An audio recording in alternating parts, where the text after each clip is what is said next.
there, beer tubers. Welcome back to Maxwell Starr's beer reviews. Tonight we're going to take a look at a beer that showed up in New Brunswick liquor stores here in sometime over the winter. I've been sitting on this one for a while, and I better get to look at it. And it's actually one of the beers that, if I were to have made a revised bucket list in the last year, I probably would have added this to it.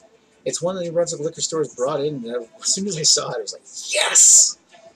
This one here, I'm super excited to try, and actually I've already had this on numerous occasions, so I'm actually getting to it now to do a review. And it's actually on its way out of New Brunswick liquor stores, so don't. Some of the stores up around Moncton and Fredericton still have it at the time of this recording. Whether I get this uploaded in time or not, I'm sorry, but we're going to take a look at something from Britain. We're going to look at Wychwood's King Goblin. 6.6% ABV, only brewed on a full moon. Ooh. Yeah, the super moon just went by too.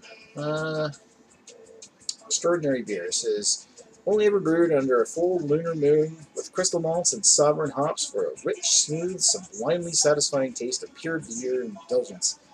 500 milliliters, 6.6% ABV. Yeah, it's a special reserve beer. It's basically a special version of Hobgoblin. Hobgoblin's an excellent British beer.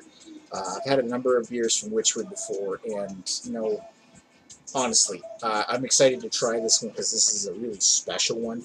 And yeah, I know I've had it before. So let's crack this open.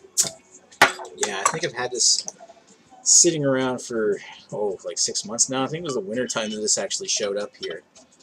That a pour. Yeah, whatever. I'm sorry. I've had a lot going through my mind the last year or so, so I'm sure that people will forgive me for being a little delayed for getting to this one and posting the review. Actually, before, that's a sexy beer. I just want to get a picture of it. Take my camera. Come on. And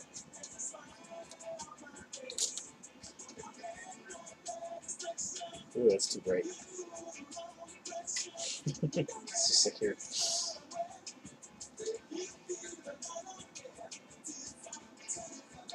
Hey, you try to operate a camera when you're buzzed. Oh yeah, that looks good. Now for the obligatory picture for my... Oh, whatever, let's get it with my phone. Anyway, so to continue the review, looking at that, it's got this dark, raisiny appearance. The tan-looking head. Yeah, it's purple, but it's not. It's like dark ruby red. Not brown. Basically like reddish purple. Purple, not even purple. It's like reddish dark. Either way, it's got this nice looking head on here. It's leaving some lovely lacing. Holy crap, that's a sexy beer. Let's give it a sniff. Oh.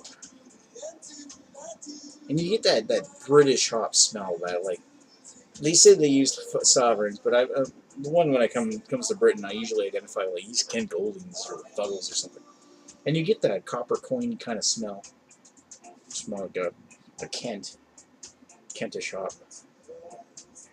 Except for it's very sweet. It's almost like you get that dark fruit caramel smell.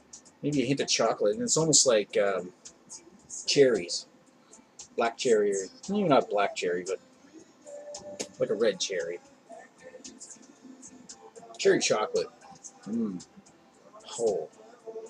I like that.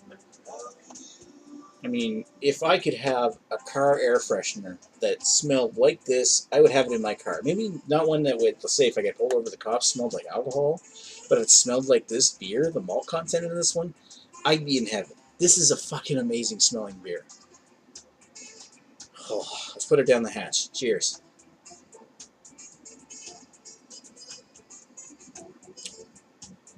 You get that cherry chocolate, subtle booziness. It's a deep, rich malt with a very earthy, lingering bitterness to it. But it's almost like a dry earthiness. And then, poof, it's gone. It's like as soon as you drink the beer, it dries out your tongue.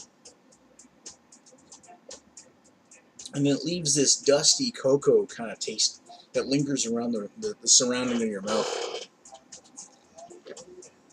Oh man.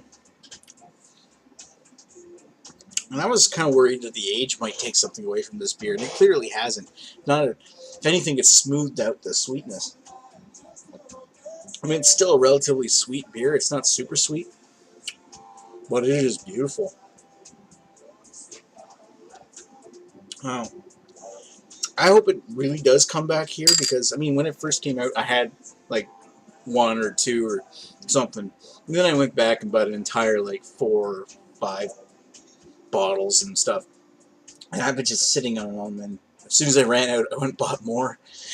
I really adored this beer, and I'm glad that it actually showed up here in New Brunswick Shores, because, man, that is an awesome, awesome beer from Wychwood.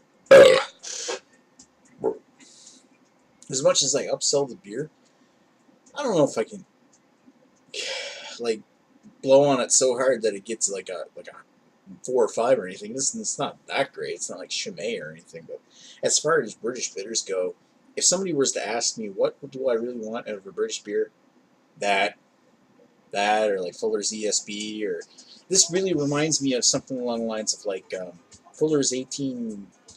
Oh, I forget what it is. I had a few too many tonight, but this really reminds me of that Fuller's beer, that vintage one. It is just excellent. So I'm going to give that one oh, screw it. I'm going to give it a 4.25 out of 5. I really like that one, and if it does come back to New Brunswick, I'm buying more. And if you can still get your hands on it, buy some. Please. Do me a favor and drink it, and see if you like it. If you like British beers, you're going to love this one. Excellent beer from Wychwood. So thank you for watching Maxwell Starr's Beer Reviews. We'll talk to you folks later. Cheers.